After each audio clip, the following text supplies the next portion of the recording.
I didn't get it fixed yet. I've been busy. Oh man. See, you've been busy. I'm serious. You're, You're not. Holy cow. You're not busy. Yeah, I'm not busy. I don't No. do nothing at all. Nothing at all. I sit on my recliner, prop my feet up, drink beer, and get drunk all the time. And go outside and shoot squirrels. Nah, I could do that. Yeah. Make some squirrel soup. Some more squirrel stew. It's actually good. I've had it before. When I went to school in Louisiana, I had squirrel for the first time. See, you're saying it like we do. Squirrel. I know. I'm turning into a hick. That's what happens when you hang around me for so long. Yep.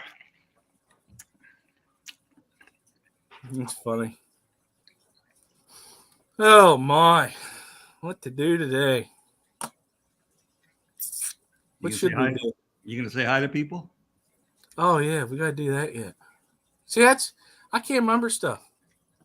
That's why you're here. I always forget. Okay. And you forgot what we were going to talk about. We talked about it already, and I announced it on the stream on Monday. So you can make a liar out of me. Boy, I hope it's what we talked about. If you came up with a different idea, we're screwed. Well, I thought we'd talk about deep soil aquariums. No, it was not that. No. I think it's I know it's a fish. Yep. And you better say it right. What, Corydoras? Yes, very good. Very good. I ain't saying the actual name. Corydorian or Cory blah blah blah blah blah blah. Well, Corydoras is fine. Corydorinae is the group. Yes. Corydorinae. This is a good book. By Ian Fuller. Mm-hmm. Yep. I met Ian Fuller in Peru one night at a restaurant. That's crazy. Yeah. Yep. Out of the blue, it wasn't even planned. No, it wasn't even planned. Didn't even know he was there. I've known of him for many years, and he walked over to him and said, "Hey, Dr. Mazur, I'm Ian Fuller." Didn't even know he knew me. So yeah. It was pretty exciting. Wow. That's crazy. Yeah, that would be kind of that'd make me feel weird. Yeah. You never know where you're gonna see people.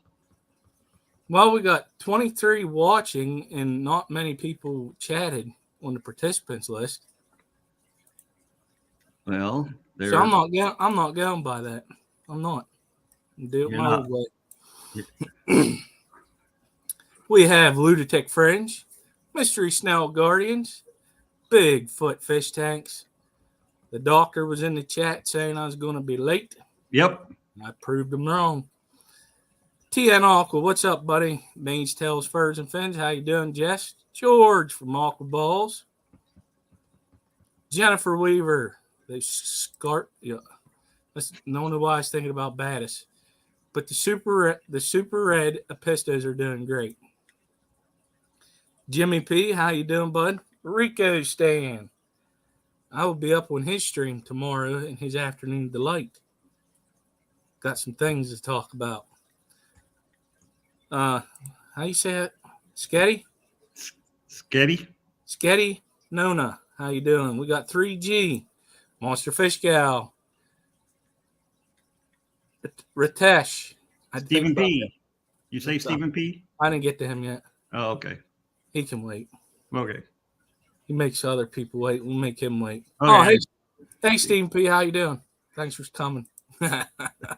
We got Bob Kaler. Oh, let's see. And that's it. That's it, huh? Oh, no. Greg playing Kinks. There he slide on in and say hello. That's awesome. And we got a question already. You do? Yeah. Preference, Pygmy or Julie? Julie, not Julie. That's why you're here. Yeah. I say it in my language, and you can correct me in your professor ways. That's what you're here for. Okay. I have a hard time with it. So what do you prefer? Me personally, I get a Julie eye over pygmy. Depends on the size of the tank. Now, if you were trying to do a nano species tank, I would go pygmies. Yeah, of course. Yeah. Or there's another one that's small like and starts with an H. Harbrosis. Yeah. I was going to say hybrosis. Yeah. In many cases, when you buy pygmies, they're actually harbrosis. Yeah, and that actually happened to me. Believe it or not, I was at Petco and they had these pygmy cories for a while, and they actually were on sale. I said, "Give me all of them." Well, whenever I started, I did the video or whatnot, and then I started putting them in the tank. I noticed there's two different small cories in there, and here it was both. I had the pygmy and harbrosis. Okay. Harbrosis at the same time. It's great, but it was just like one of the harbrosis, and the rest were the pygmies. But I was like, I just learned something because I did not know that.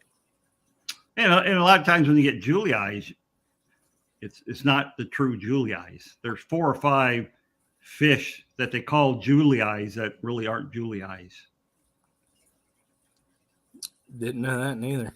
Yep. I didn't study my book yet. I just look at the pictures. Well, that's how you study, right? Look at the pictures. Yeah. Yep. But it won't say that in that book. No, it won't. It's a great. I have that book too. It's a great book. It's a great tool to use. But with things with things changing all the time, with what they call Oh yeah. Well, they're always finding something new. And this book was published back in the 90s, I think, maybe. I was looking for it the other day and I couldn't find it. Should have a copyright right in the title page. Actually, it was 2005. Oh, okay.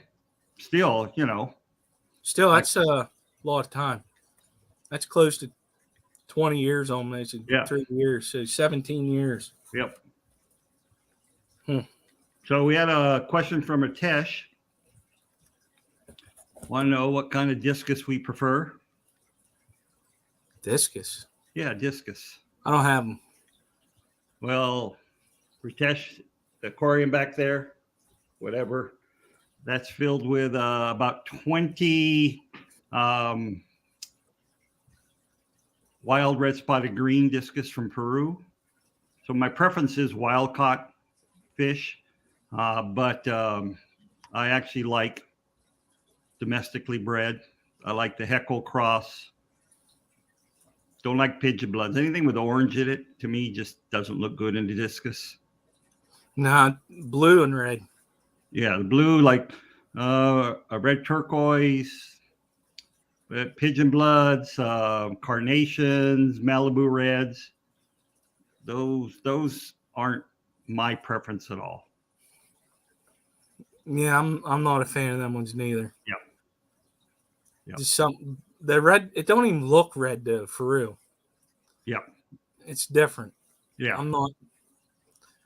We also got Liquid Zoo in the house tonight. Thanks for showing up, bud. Welcome, Matt. Susan, Fish Mom, how you doing? We also had, let's see, back here we had John McKenzie. Yeah, John McKenzie. Yep. Yeah, it's discus. I would like to, but I just haven't really devoted any time because I like them. I think they're pretty cool fish. Yep. Just mainly space because because they do get quite big. Well, some of them, but I just haven't really piqued an interest for it. You're a disappointment. I always am. Yeah, you really are a disappointment. If my wife doesn't say that once a day, then I know I'm doing it right. Hello, Bruiser. How you doing, bud? Alice Sean's here. Bruiser. Who's Bruiser? Bruiser CB. Oh, okay. It hasn't come up yet on mine. Cage Aquatics. Did you say hi to Cage Aquatics? I was getting there and it jumped. Oh, okay. Oh, Bruiser CB, yeah, with his ramps. Yeah. Ramps are an English thing, not an American thing.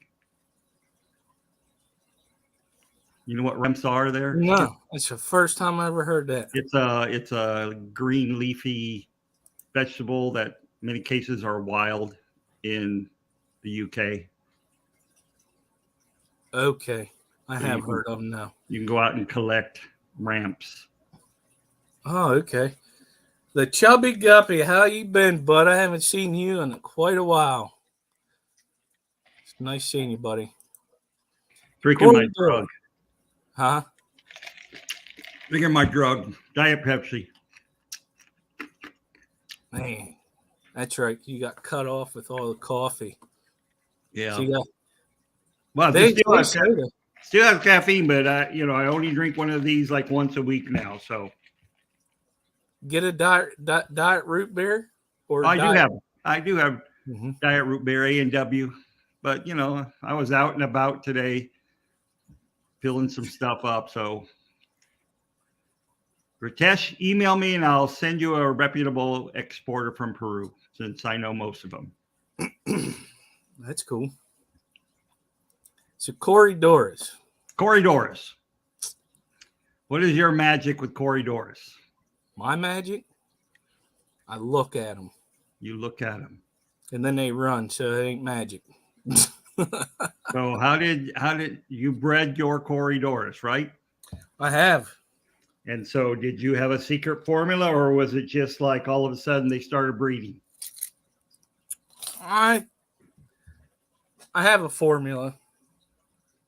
So what I do is when it gets close to getting ready for a water change, we'll say 3 or 4 days before, I don't feed them. Mm-hmm.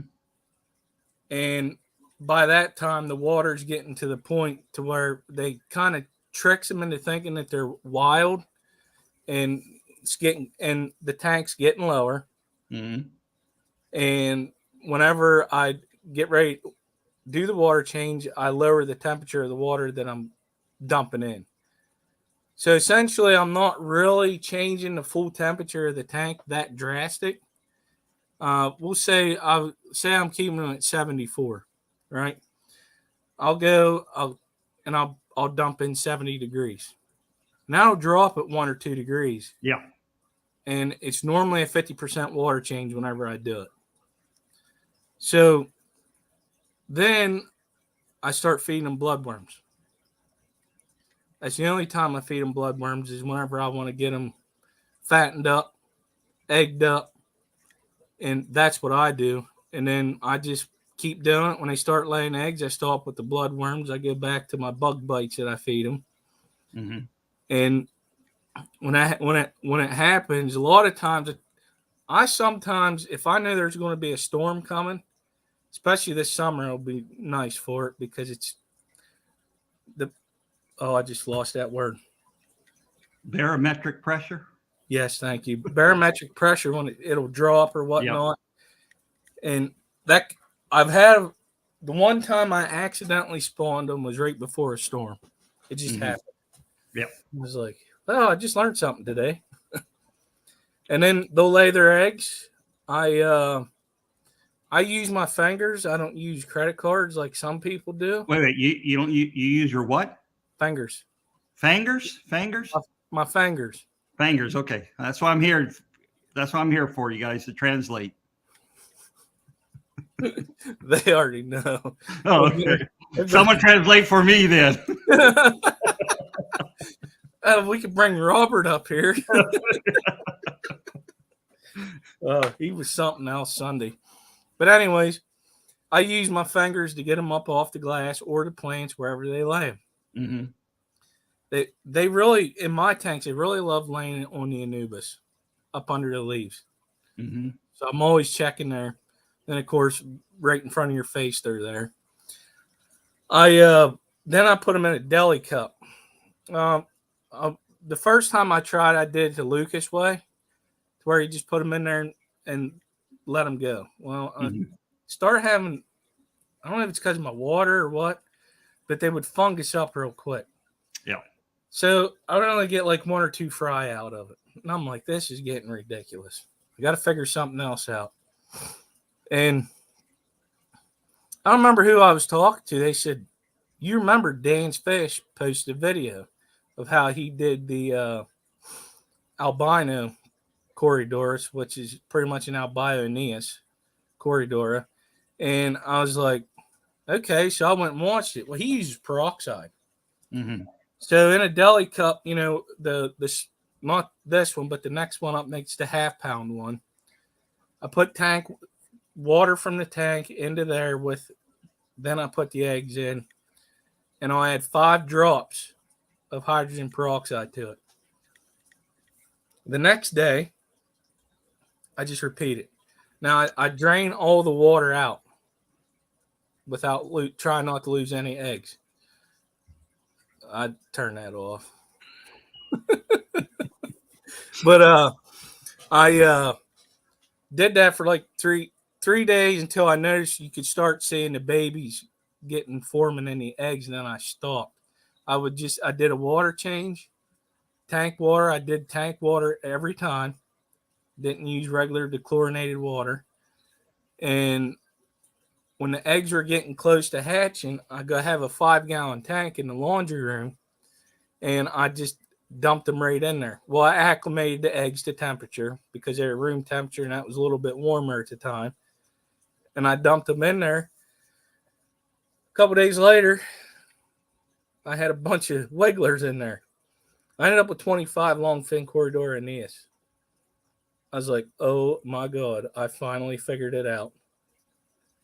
So that's how I do it.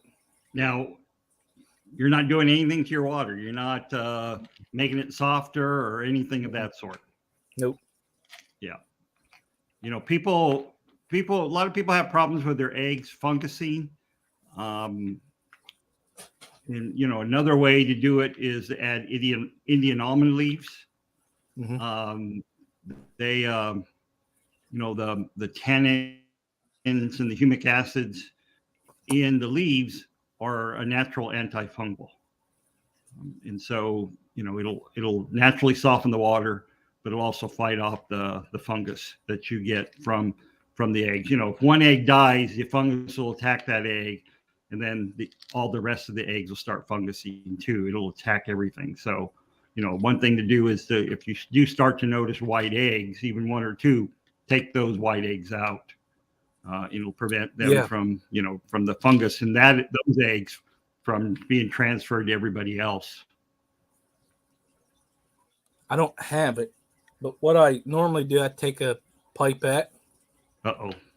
Skipper stopped on us. Skipper. Skippy. What? I'm here. So another way for a lot of people, especially around here where we have hard water, it's the whole thing.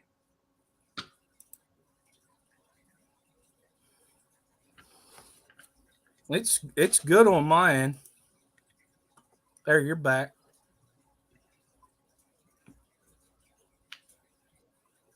What'd you do? I didn't do nothing.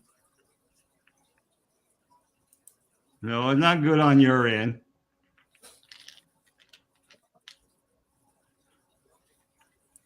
I'm watching the YouTube part, and it looks good. You're freezing up a little bit.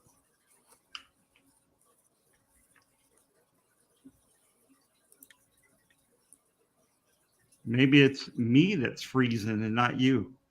Yeah, because I was go ahead. Continue on. Yeah, old Rico says it's you. But yeah. So and then I wait like 2 or 3 days, and then I start feeding them baby brine shrimp, and then when they start getting bigger, I just go to the bug bites. And sometimes I'll use the fry food too. It's like a powder, but whenever I do that, because it likes to float, I'll tap the water so that way it'll go down to them quicker. Yeah. Yeah. Old Rico. Well, you could have said ancient Rico, but you just said old Rico. Yeah. You know, didn't give that D. That doesn't mean old. It means Rico. You know, old. Now, if I'd have said old head, that'd been a different story. That's right. Yeah. But I didn't. But soft water always works good for breeding cories, especially wild caught cories. You know, some of the laser greens, laser orange cories that mostly come in from the wild. And one way to get soft water without an RO unit. And how's your RO unit working there, Skipper? You gotta hook it up. I didn't hook it up yet.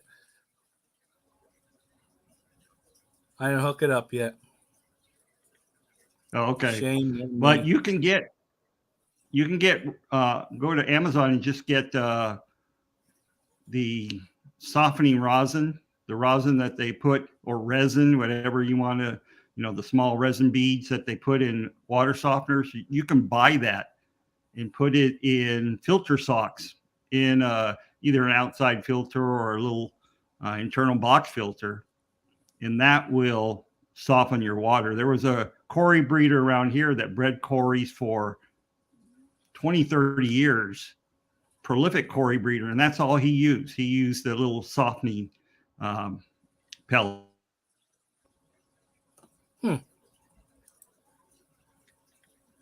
That's something different. Never heard that way before.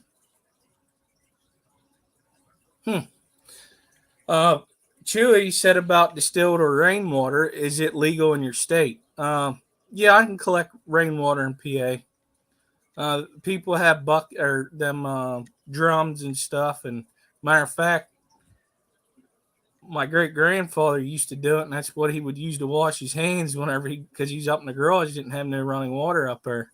He's we got rainwater in the bucket. We'll wash our hands. All right. He also would water his garden with it too. No, Robert. I'm sorry. I know you're just joking. We ain't putting no lotion in it to make it softer.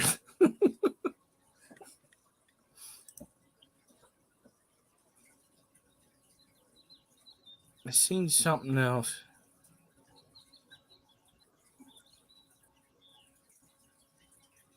I think the reason why mine, because I have a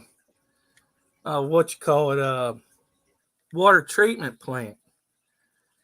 He'll be back.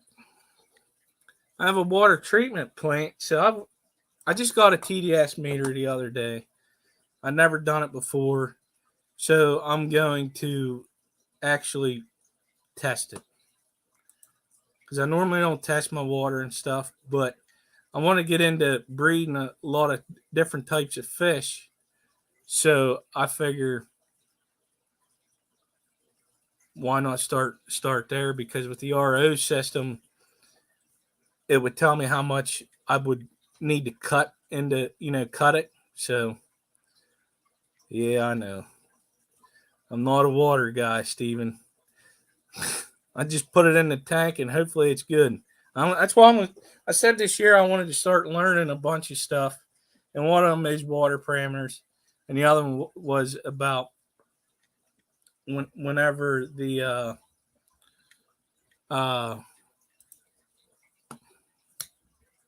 here we go. Whenever fish diseases and stuff, I want to get to understand that better. His internet is failing him today. And that sucks.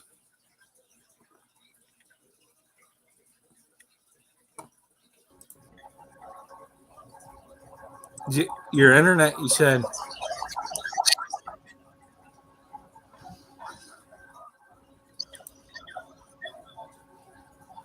Can you hear me? That's weird.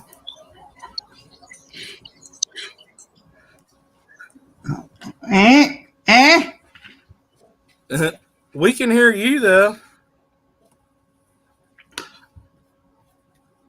It is failing. Yeah. Poor Doc.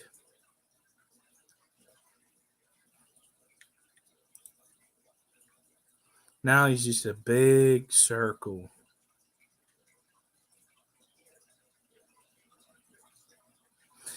And then you got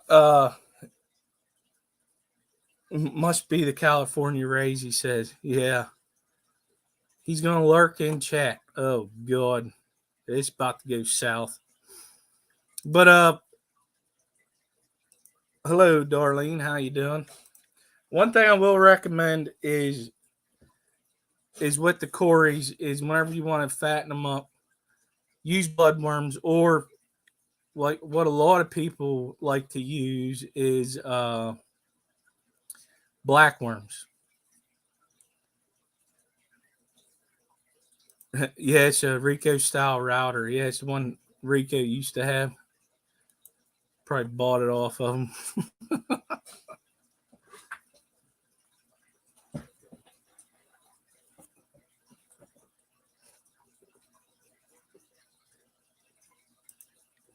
Telling him to pull his fingers out. Get your fingers out of that socket. But I tell you, this is a pretty good book. I got it off Amazon for like I think it was like $30. And what's nice about it is in the book, it gives you the locations they were collected at, where their distribution is, the size. Of course, you're gonna have to translate from millimeters to inches, and then they'll give some remarks for it. I do not. Okay, so that's a good question. So the bloodworms, I found out that there are two different sizes, and I didn't know that. So you used to get the regular ones like you would get at Petco, right? The teardrop ones. They call them baby drops, and I would throw them in there. It would eat it, and then all of a sudden they stopped. I'm like, I'm just looking at them. Well, I was on Ken's Fish looking for some just frozen food, and I went to their bloodworm section. Well, in the bloodworm section, there are actually mini ones. So I got those, and I started using them, and they don't have no issues with eating them. Because I noticed I have a lot left over. So, and I would just use just one cube, let it melt, and I have a glass bowl that I use. Put it in there, and I squirt tank water on it, and I let it thaw out. Get the turkey baster, and I put it down on the bottom, and that's how I do it whenever I feed them the bloodworms. But the minis seem to be better than the regular size, because they do have small mouths. They're not like, your guppies. Their mouths get big when they open them up. The corridors don't.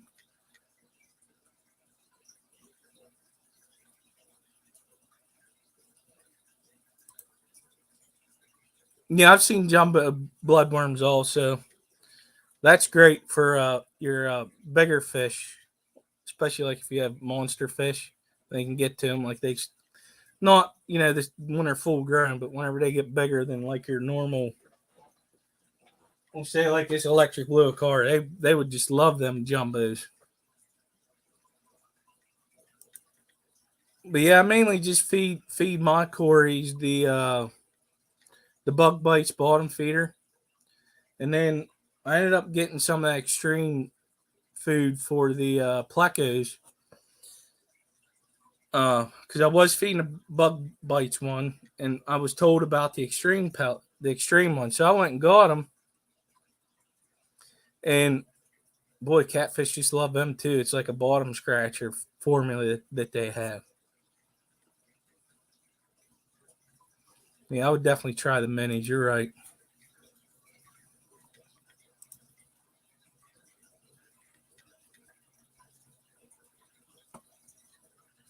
There's going to be a lot of dead air on this one. Yeah, no, he went back to the island.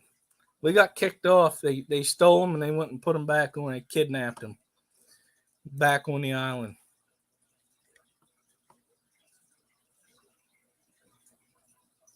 Also, there's another good website to look up Corey's, and now that I just lost the name of it. See, it's getting bad. Been a long day. Try to remember the name of it.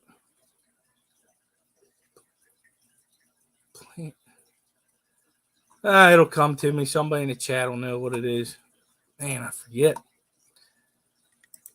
All right, Susan, you Fish Mom, you have a good evening. Good night.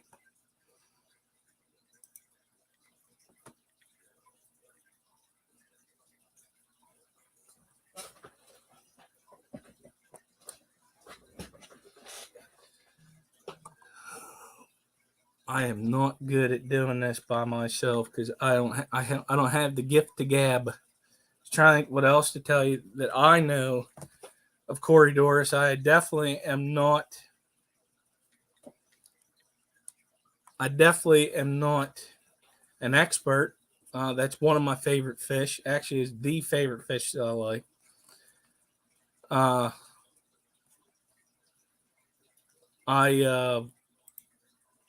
That's my favorite one.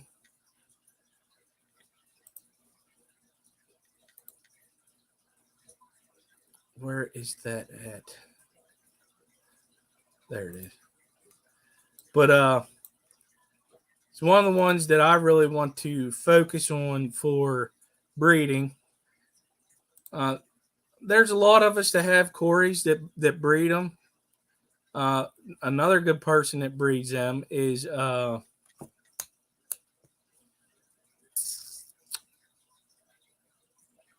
Peplin and Foxy.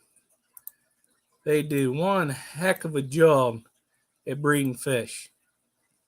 So they do have a Get Gill store. They're the ones that had the long fin Corydor platyotis, which is also called salt and pepper. And matter of fact, I got 6 of them off of them, and they're doing great. Their fins are getting really, really long. And he's back. No, I'm not in a Ginger outfit or a Marianne outfit. Yeah. Sorry. But how many different types of Corys have you had? Oh, have I had? Probably 20 different types of Corys. Mostly wild caught stuff from Peru. Probably, only bred probably 4 or 5 species of fish. The fish that Aqualife got from me a few weeks ago, she sent me a text yesterday, and some of them are already starting to breed for her. She didn't tell me which ones, but they've already started to breed for her, which is. Oh, yeah, she got 3 different ones off of you? 5 different species of Corys. Oh, yeah. 5. Green lasers, gold lasers, C140s, F1s, C140s originally from Eric Bodrock. Actually 4, and then the little Cory from Peru. I just forgot the name of it right now. Oh, 5. Yeah, the black Corys, black Venezuelans. That's my favorite. And those, I think, they were breeding constantly for me. I just didn't take the time to raise the babies.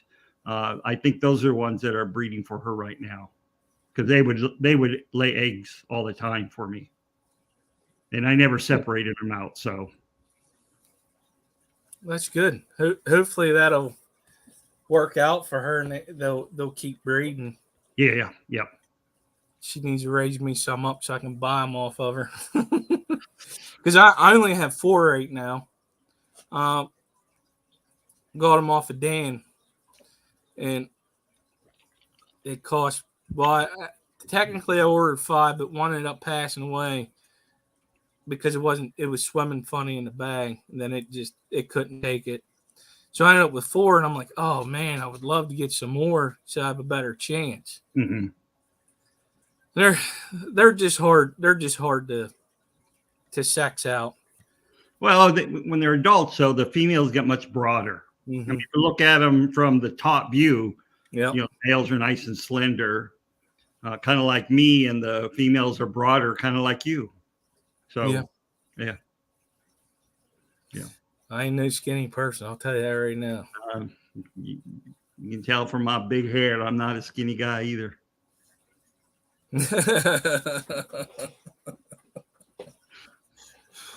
Hey, KJE Aquatics, how you doing? No, I am not a chick. Nice try. Chick, or that's chic. Chic. Well, I don't know what that is. Chic means you're sophisticated, looking good in your clothes. Mm-mm. You wear your black tie suits all the time. You look chic. I hate black ties. Your dress clothes are ironed blue jeans, right? That's dress for you. Listen, I don't iron nothing. I don't even iron my uniform now for work anymore. I've been there 15 years, so I'm tired of it. Robert, you will pay for that.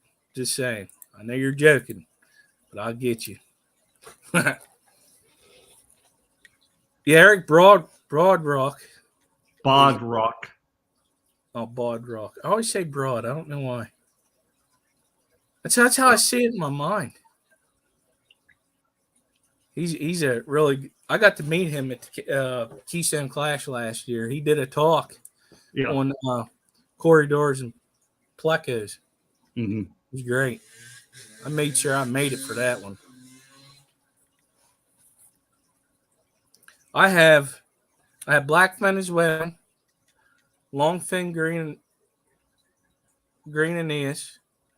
I have blue spots. I have Aspidoras, pygmy cories, puncter cories. Puncter cories? What are puncter cories? They're a smaller cory. Oh, okay. I'll bring up the picture here in a second.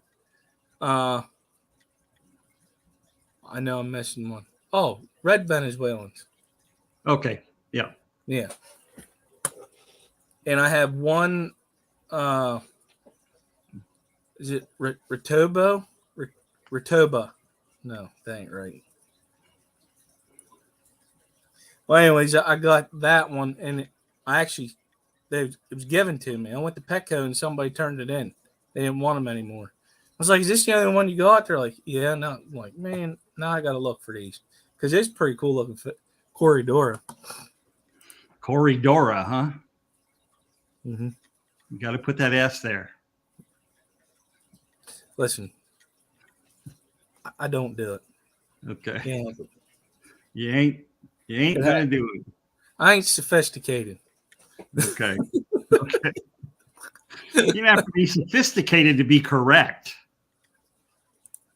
Like I said, it's my language. It's your channel. That's true too. But this is our show. I will try my darndest. That's okay. That's okay. Corridoras. Yep. Put that S. Corridoras Zone Aquatics. Christian Aldefson. How you doing? See a new one for you? Yeah. Wow. I feel, you get all these new people coming to your stream and no one comes to my stream. They catch the replay because they're at work. Yeah. They should subscribe to my channel anyway. I'm 49 away from 500. I just want to hit that 500 point, just to hit the 500 point. No reason other than to say, hey, I have 500 people who actually subscribe to me. Whether they watch it or not, I don't really care. Maybe we can buy a bunch of bots, have those bots subscribe to me. Yeah, we could do that. Corridor's Zone Aquatic says that they watch you also. Oh, thank you very much. I've never, once I start going, I don't really see the chat very much. So thank you, Skipper. I'll put it up there for you. Yeah, thanks. You're welcome. So, Corridors, because you have to keep them together, not one by itself, I wonder. They're great to have together. They act way different. They love to school. They love school. They're schooling fish, and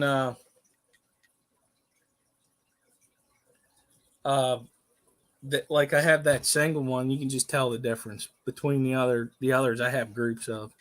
Yeah, I could actually. I do believe Dan has some of them for sale. I could go and buy some of them. I'd have to set up another tank, which I plan on doing. How many tanks you have set up right now? 16. 16. Okay. Technically 17, but that's my bait tub whenever we go fishing. So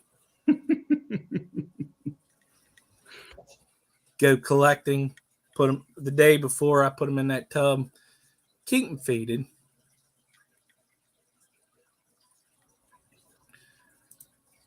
Oh, really? Oh, yeah, I got to work. I'm going to miss that. Yes, we have our Saturday talk to the experts talk. We have it usually once a month. This will be the last one until September. I'm not sure about what's going to go on this summer. If there will be some going on this summer, I'll let people know. But yeah, this Tim Haywood from the UK will talk about sustainable breeding for a lot of fish, but he specializes in seahorses. So you have to pre-register because it's a Zoom talk, and you'll get the Zoom link for it. We will be putting it on YouTube later on, the replay. So if people can't make it, they can always catch it there. Uh-oh. No. What the heck? Why's my phone going nuts all of a sudden? People don't know I'm busy. So get back to Corridors. I said what I know. Now, one thing I'm sure people are more aware now that Corridors have, they have poison glands, but they are also known to self-poison. It's when I get Corridors shipped from Peru, depending upon the species, the lineage that the Corridors belong to, you can have a bag full of dead Corridors for no reason except that one starts to produce the poison from its poison glands when they get excited, and it'll just kill everything else. We actually have a professor who worked at the research center last summer and will be back this summer, who works on self-poisoning in Corridors. And so, if you try to chase your Corys in your tank, you have a small tank, potentially they will start producing their poison there too, and you can kill the entire tank. So it's always good to use 2 nets when you catch any fish, but especially with Corys.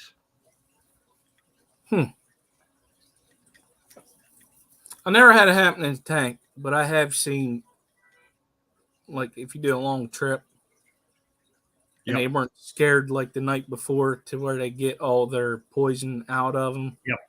Because it takes them a little bit to build it back up. And then but I never had it happen in a tank. Knock on wood. Yeah. Say now I'll go upstairs and that tank will have all belly up fish in it. It's called kick the bucket. That's right, Uncle Balls. Kick the bucket before shipping. And then give them a water change. What's up, Big Tank Hank? How you doing, brother? Hope you're doing good. Trying. What's today? Today's Wednesday. So up next, today's Wednesday. I almost said Science Gal. That's wrong. Actually, No. up next is Brian's Fish Room, I believe. Yep.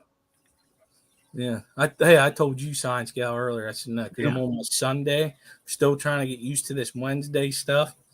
Got to get into a groove on it. Having a rough start. And I ain't gonna lie to you. Whenever I was up there right after physical therapy, I completely forgot. And I showed up Enrique's thing on the way home, and you said that. I was like, hey, I'll do that when I get home. Yeah. That's okay, you know. Because what I used to do with Wednesdays was, because of all the evening streams, is I try to get a bunch of stuff done whenever I got home. Mm-hmm. And then I would, from Brienne's on for 4 hours, well, actually it'd be like 5 hours. I'd just be here in front of the computer watching or on my phone, sitting on the chair trying to learn some stuff. I don't mind trying to teach. There's the schedule. Teach, baby, teach. So, Bree's next, Bob Kaler. Or Matt. Followed by Rob93. Then Dan's Fish or Primetime Aquatics. Followed by Stephen P. or Pam. Oh, maybe she's still sick. Hopefully that whole house is doing good. It's not fun being down with the sickness. Nope. I got my 4th shot today. How long after your first dose? Is it 6 months? For the first booster or the first dose? Booster. I'm fully. Okay, it's 4 months after the first booster. To get your first booster. Well, okay, so to be fully vaccinated these days means that you have 1 booster. Oh, I see what you're saying. Yeah. Mm-hmm. But yeah, I went to the doctor. My wife went to the doctor yesterday, and the doctor told her, because we're going to Peru, it's probably best to get another booster. Yeah, that's probably a good idea. No, Matt, why don't you tell us about your fangers, not your fingers. My fangers. Fangers. The fangers. Funny people today. Ewan's better be talking right. Yeah. Yun's better. Yeah. It's more better. That drives me somebody. That actually drives me crazy. I asked they said, what's better than better? Somebody goes, more better. I said that no. It's just better. That even you know that more better is not the better way to say much better. Yep. I was like, no, that's wrong.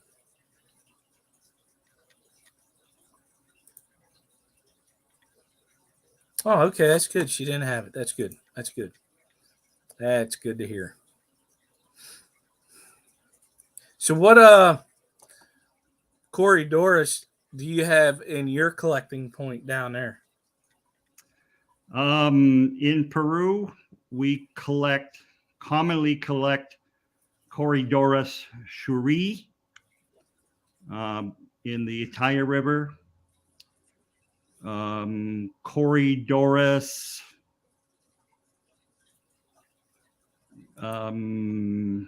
Napoensis, Corridorus, Julii, catch Julii cories in the Rio Mamon. There are probably about 8 or 9 different species of cories that you can catch just within 5 minutes of the research center. That's cool. Many of the cories a lot of the cories from Peru come from southern Peru.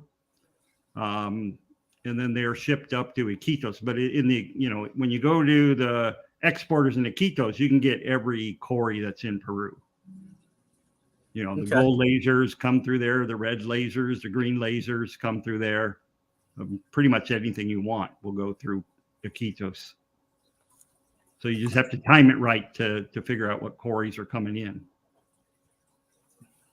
And them ones are south. Yeah, down in southern Peru, the Madre del Dios area, a lot of that area, places where Ian Fuller had gone to collect for many years. That's where he would go most of the time.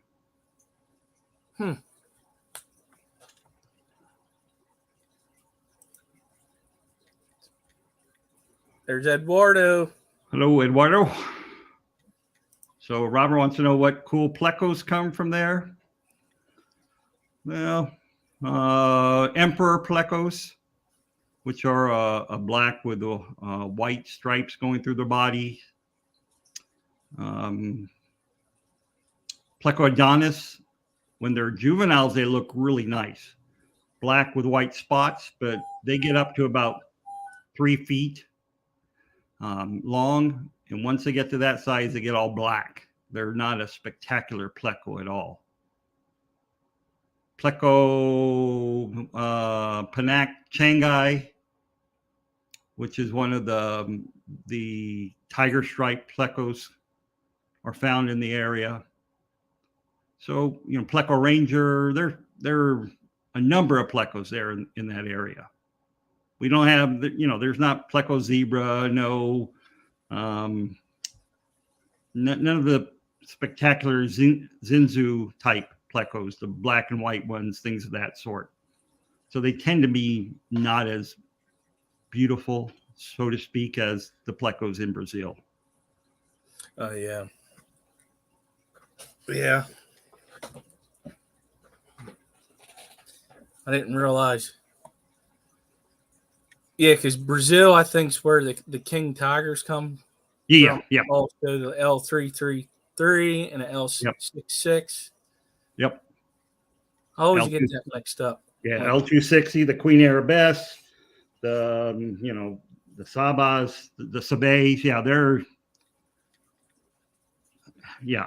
I get a price list from Brazil every week, and I just am amazed at all the plecos you can get. It's crazy. Yep. Ranger plecos. I never heard of them. Pleco Rangers. Yeah, they have a very high, large dorsal fin on them when they're juveniles. Or is that the alligator pleco? We have Ranger plecos breeding in a pond at our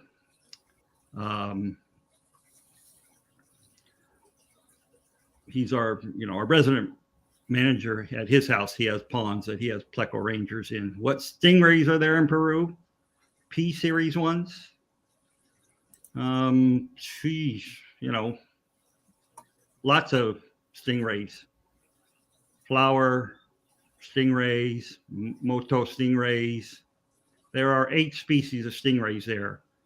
And one species is not part of the P series, so it doesn't need CITES. And that's my favorite stingray, which is the antenna ray. It's a small disc stingray that with tails about 2 to 3 feet long.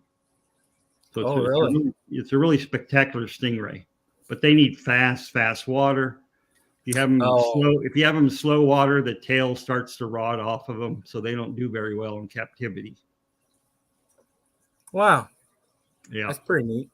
Yeah. We're trying to breed some right now at the research center just because it's a stingray that's becoming less and less abundant. Not necessarily because over collecting, it's just becoming less and less abundant. When people see stingrays there, if they find stingrays in the shallow streams, most of the time they kill them because they don't want to be they don't want to be stung by the stingrays. Oh yeah. So yeah, it's kind of like snakes. Mm-hmm. People there really don't like snakes, and when they see a snake, they kill it. That's the first thing they want to do to it. Chameleon loricarids, yeah. Huh. Yeah, chameleon loricarids are there, but they are very rare now. If that's what you're talking about, the chameleon loricarid.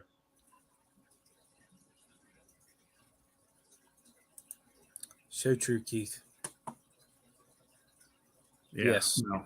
Look at what I'm dealing with next to me, whatever way it is. Mm-hmm. And I deal with that beside me too. So yeah. I'm water and vinegar. I have problems with the language sometimes. I'll get you there. I tried to forget it for the 3 years that I lived in Louisiana. I finally got that out of my system. So, and then you come to YouTube and you meet right. a big variety of you got the Louisiana contingent, you got all these hillbilly contingents, you got Dee Dee with her, sayings, it's like living a nightmare. Oh, it's great. That's right. Gotta speak country. I grew up country. Oh, Ed says that was back in 2005. 2005, yeah. Yeah, it's 17 years ago, yeah. Lots of things have changed in that 17 years for sure. It makes you wonder with the way some of the places are, how much that they collect, that a lot of it you would think would just go quick, but some of them seem to bounce back pretty good, don't you think? Yeah. It just depends on, the type of fish. The larger fish, the larger cichlids don't come back very quickly because they produce low numbers of fish, low numbers of babies. Mm. And so, it takes a while for them to sexually mature, but like tetras, within a year, 9 months, 6 months, they're already sexually mature. So it's easy for those fish to come back much faster. You was going to say much quicker. Yeah, I was going to say much quicker. Yes. Yes. Vampire tetras, hyapetas are native, are endemic. Yeah, Los Angeles does rock. Sure does, Jess.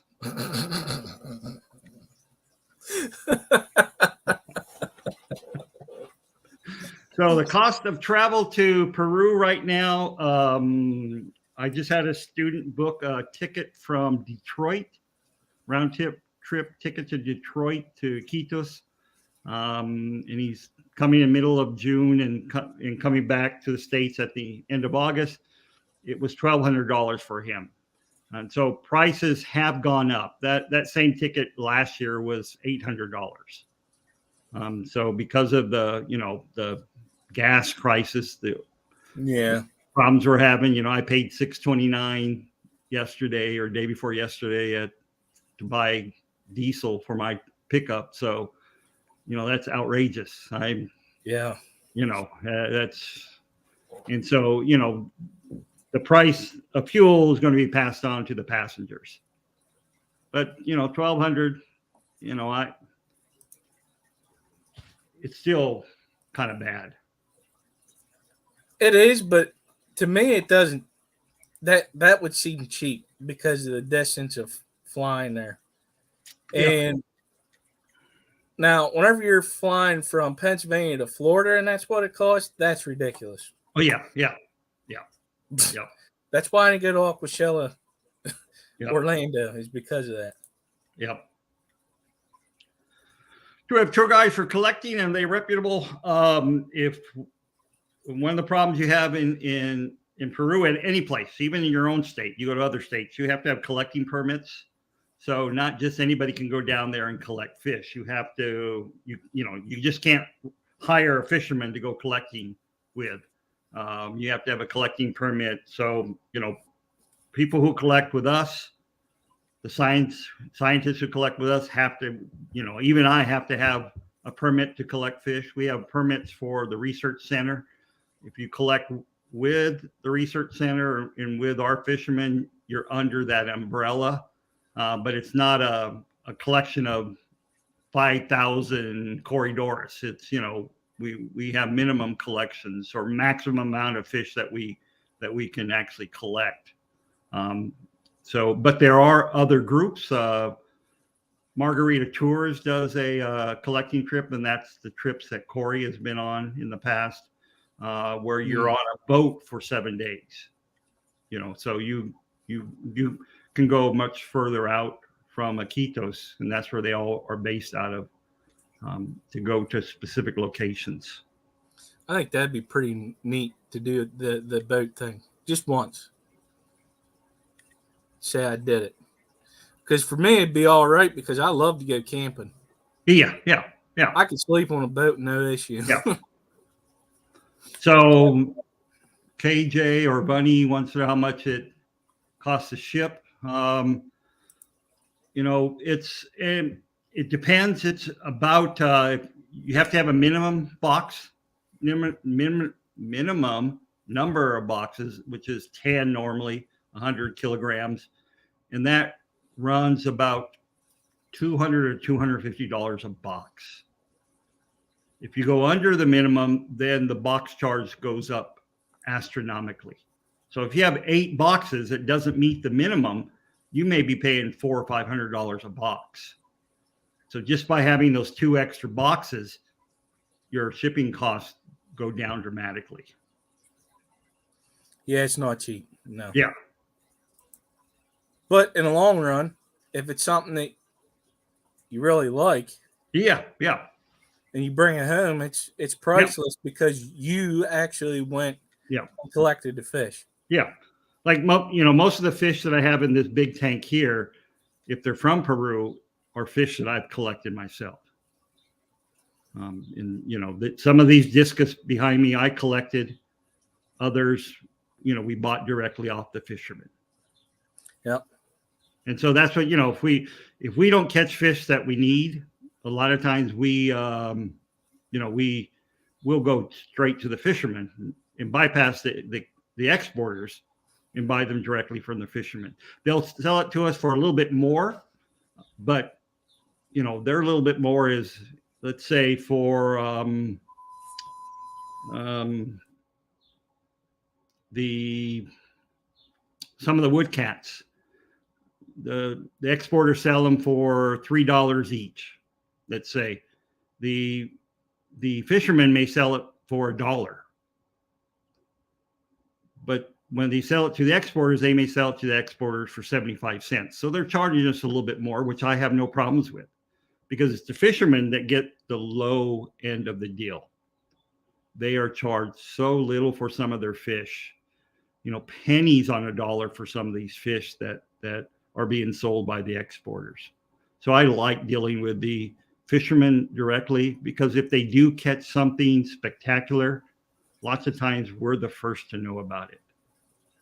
And so, that's nice to have a fish like that for our public aquarium, something that's not normal for that area. If I like your aquarium, I would buy them all straight from the fishermen. Yeah. Oh yeah. Because you're supporting their, their job or whatnot. Yeah. Yeah. We like to support the local fishermen. I mean, they keep that whole economy going in the area. I mean, the economy is a fishing-based economy, primarily for food fish, but there are certain villages that 95% of the people are in the aquarium collection. That's what they do in those villages. So yeah, we like to we like to see them collect. We like to see them collect sustainably. And, that's something we're trying to help them do. But we're not here to talk about me. We're here to talk about Corey Doris. Yeah, that's one of the reasons why I asked, because I told you next year I would like to get down there one way or the other. And that was I don't care, if they're not a spectacular fish, but if I'm collecting it, I'd like to get enough to bring home. Oh, yeah. I mean, there are some spectacular little Corys there. Mm-hmm. I just, unfortunately, like I tell people when I give talks in clubs, hobbyists probably know more of all the fish in a given area than most of the scientists, because I'm not concerned with, all the fish. My concern with is very few fish. I look at invasive species and their effects on the ecosystem. So we do collect a lot of fish, but we have other people say, okay, this fish is this fish is this. But, to try to figure out all the Corey Doris, I have a book that just was published last summer that has pictures of most of the aquarium species in the area. So I could have got out that book right now and just looked at all the Corey Doris. So say again, you have a book? I have a book that was published by the government, by the Peruvian government, it's a picture book of all not all, but most of the fish in the area that are collected for the aquarium. It's not a book was released to the public. It was a book that almost an internal book that we as the research center actually helped out with. So I got a complimentary copy of it. Nice. Yeah. Where can you get the book? I don't know. I'm going to try to see if I can bring back some books this summer. I'm not sure if they even have any left. They only printed a very few copies of the book. That'd be a pretty cool book to have. Yeah, so it's not something you can find on Amazon, not even something you can find in, rare book collections. It's just... Yeah.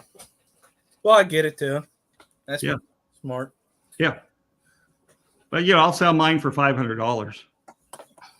I'll even autograph it for you. Paying for the autograph. That's right. That's right. Paying for the autograph. Yeah. Sold. You got one sold. Okay.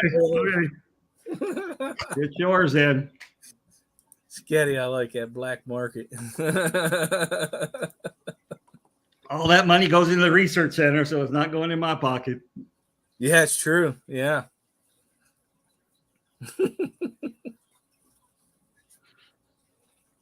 So who do you have coming up on Sunday?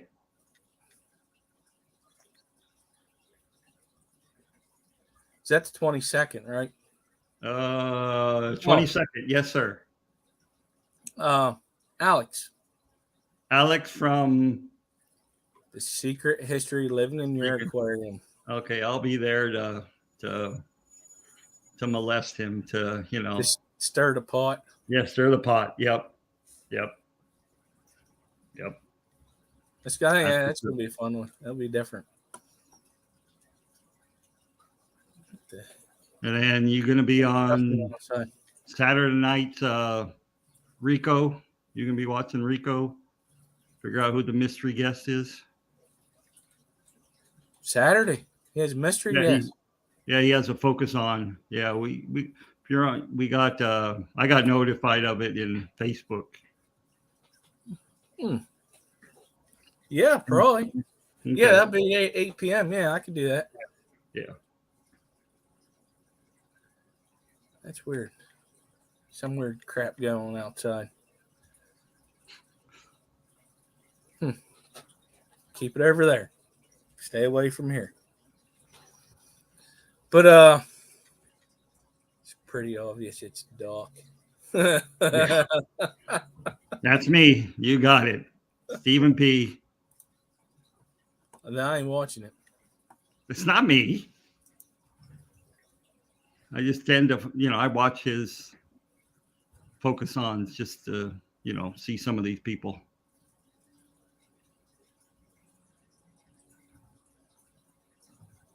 You can't have dead silence. This is radio. You can't have silence. No. Well, we're going to be getting off here. It's 10 after already. Oh, it's 10 after. Oh, I have another meeting in 10 minutes. Oh, yeah? Yeah. You know, thanks. It's finals week, so that's time everybody puts meetings. Yeah. Yeah. Yeah. All right, everybody. Thank you for showing up to another episode of Kicked Off the Island. Sorry, he kicked me off earlier. I don't know what was happening. Maybe the solar flares in the atmosphere here. You got weird connections there. Yeah. Maybe my chipmunks, I forgot to feed them last night, so they, or the what are those? The albino Siberian the white chipmunks. I forgot to feed them last night, so yeah. Sorry, I don't mean to make light of those animals. They're pretty cool though. Yeah.